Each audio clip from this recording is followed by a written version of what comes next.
जाती बार बार मैं खोलती, बार बार मंदिर में जाते बार बार वो खोलती।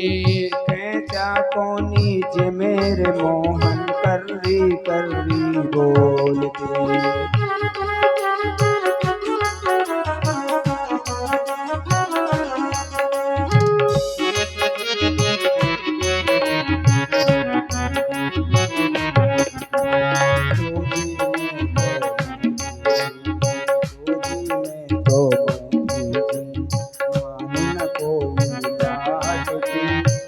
में हमारो श्याम बेटी में मारो श्याम बेटी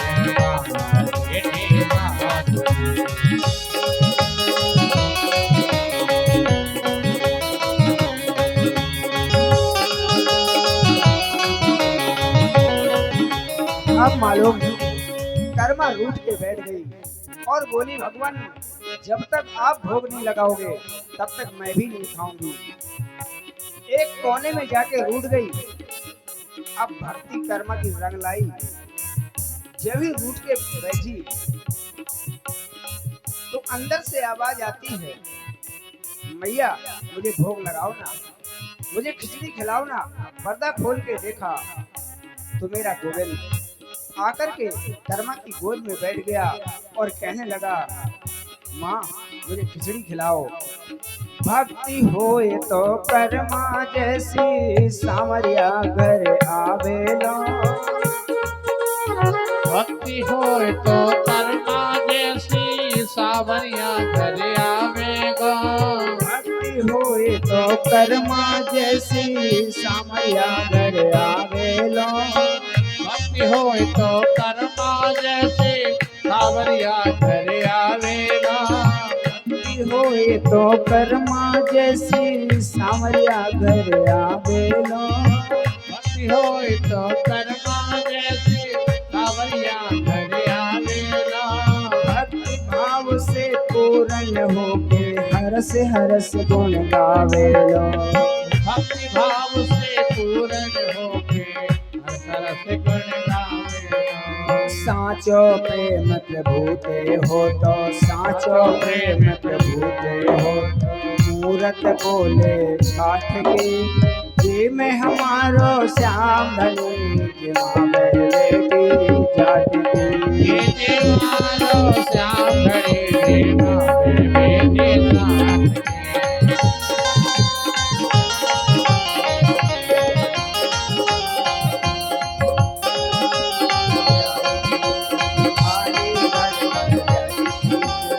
ऊपर की काठ की जी में हमारो श्याम धनी के माँ बेटी जाट की।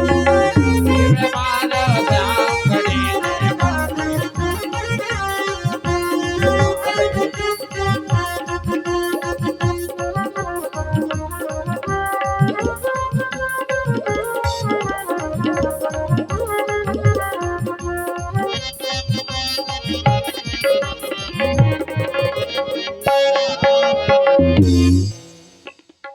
तो पूज्य सुखदेव जी कहते हैं, राजन हरि व्यापक सर्वत समाना, प्रेम ते प्रगट हो ही मैं जाना। परमात्मा हर जगह व्याप्त है, लेकिन जिस समय हमारे अंदर प्रेम और भक्ति उत्पन्न होती है उसी क्षण परमात्मा प्रकट हो जाता है। भगवान शुकाचार्य कहते हैं, राजन पहले सारी दुनिया में कुछ नहीं था।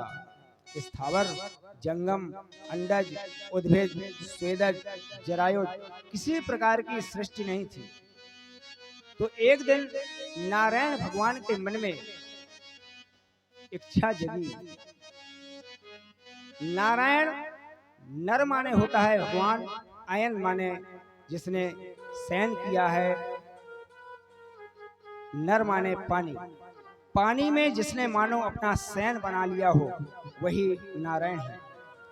तो क्षीर सागर में भगवान नारायण लेटे हुए हैं और मन में मात्र संकल्प जगा कि एको हम बहुश्याम, अकेला हूं बहुत हो जाऊं कैसा रहेगा, ऐसा मन में संकल्प आया ही है। उसी समय एक कमल का पुष्प उनकी नाभि से निकला और अनंत आकाश में चला गया।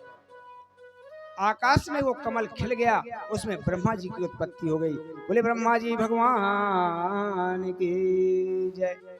अब ब्रह्मा जी ने देखा कि हे भगवान, न मेरे पिता का पता है, मेरी उत्पत्ति कहाँ से हुई, मैं पैदा कहाँ से हुआ, चारों तरफ जल ही जल भरा हुआ है। तो इन्होंने उस कमल नाल की तंतु में प्रवेश किया, उस कमल की नाल में प्रवेश किया। नीचे जाते हैं, फिर ऊपर आते हैं, फिर नीचे आते हैं। इन्हें पता ही नहीं चला कि मैं प्रकट कहाँ से हुआ। उसी समय आकाशवाणी होती है, और आकाशवाणी ने कहा कि आप तपस्या करो। सा चिंतयत द्वयक्षर में कदाम्बो शृणुपाशुणो दुर्गत तम बचो विभो स्पर्शे सुयत षोडश में कविंसम निष्किंचनानाम नृपयत धनम विदु। आकाशवाणी होती है तो इन्हें दो शब्द सुनाई दिए, ध्यान से सुनना।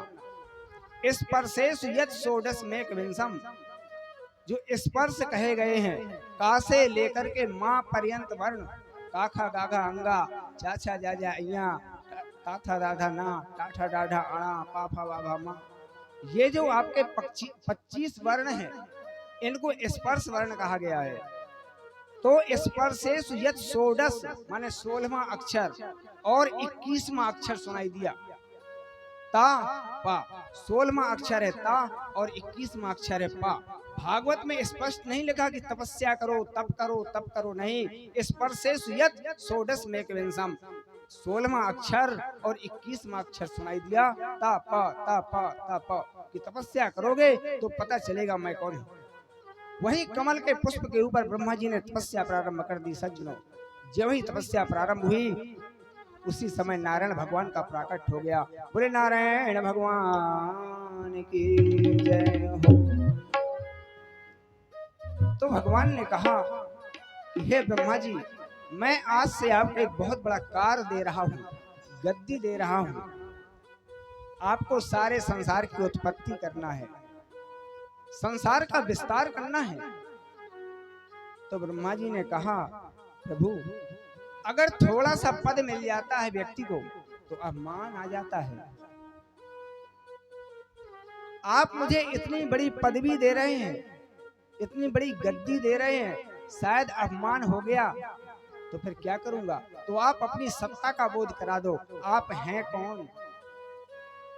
तो यहाँ पर भगवान ने चतुश्लोकी भागवत का उपदेश किया कि अहमेवा समेवाग्रे नान्यद यद सद सद परम पश्चादहम यदे तच्चो ये वसेत सोस्म हम।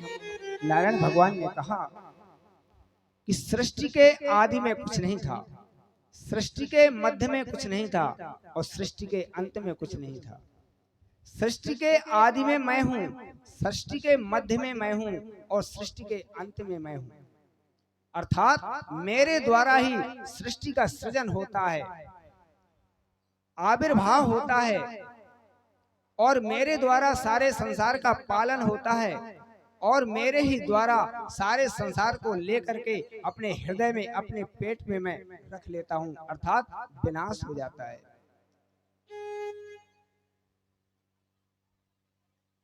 कोई अलग अलग नामों से भले ही पुकारे, कहते शुरुआत में मैं था, मध्य में मैं हूं, और अंत में मैं ही हूं।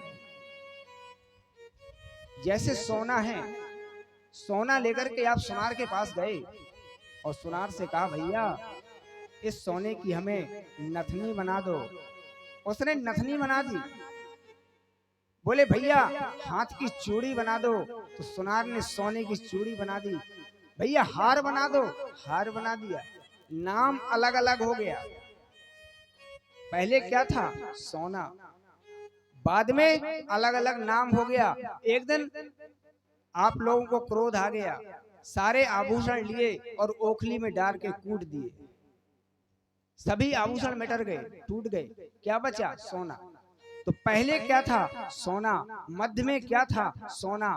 अंत में क्या बचा? सोना। तो उसी प्रकार परमात्मा सारे संसार में व्याप्त है, हर जीव जगत में, चराचर जीवों में व्याप्त है। नाम भले ही अलग अलग हो जाएं, कोई पंडित जी बोले, कोई ठाकुर जी बोले, कोई भी जी बोले, लेकिन सब में वो परमात्मा व्याप्त है। रतेर्थम यत् प्रतीयेत न प्रतीयेत चात्मनि तद विद्या आत्मनो मायाम यथा भासो यथा तमः। कहते हैं जो वस्तु सत्वत है वो हमें झूठी प्रतीत होती है, और जो झूठी वस्तु है वो हमें सत्वत प्रतीत होती है।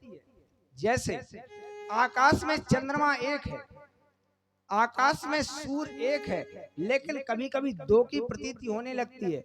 नीचे आप 50 घड़ों में जल भर दो, प्रत्येक घड़े में आप देखेंगे तो प्रत्येक घड़े में सूर्य दिखाई देगा। 50 सूर्य कभी नहीं हो सकते, लेकिन हमें 50 सूर्य दिखाई देंगे। और आकाश में जो राहु है वो भी आकाश में है, लेकिन वो कभी हमें दिखाई नहीं देता। तो जो प्रत्यक्ष रूप में है वो भी हमें दिखाई नहीं दे रहा है। जो सत्यवत वस्तु है वो हमें झूठी प्रतीत होती है। मरु मरीचिका में जाइए, रेगिस्तान में जाइए, जहाँ पानी नहीं है कहो पानी का भ्रम हो जाए, और जहाँ पानी है वहां पर हमें रेत का भ्रम हो जाए। तो इसको मेरी माया समझो। जो व्यक्ति भ्रम में पड़ा है कहते हैं उसको मेरी माया समझो। एक किसान था, ध्यान से सुनना। किसान मेला में गया, 10 रुपए लिए था। सोचने लगा 10 रुपए के में कौन सी वस्तु आएगी। पूरा मेला घूम लिया इसने, 10 रुपए की कोई वस्तु इसे अच्छी नहीं लगी। तो बाद में बिसात खाना की दुकान में पहुंच गया, जनरल स्टोर में। वहां जाकर के इसने एक शीशे को देखा। शीशा को ज्यों ही सामने लगाया तो जिस प्रतिबिंब के सामने शीशा लगा दोगे उसी का प्रतिबिंब शीशा दिखा देगा। तो उसको दिखाई दी अपनी शकल। तो क्या कह रहा, अरे वाह दादाजी आप कहाँ चले गए थे, बहुत दिनों में मिले। चलो कम से कम मेल आए तो आपसे मुलाकात तो हो गई। और जैसे वो बोले, जैसे हाँ ठीक है सब बढ़िया है, ऐसे वो शीशा भी करी।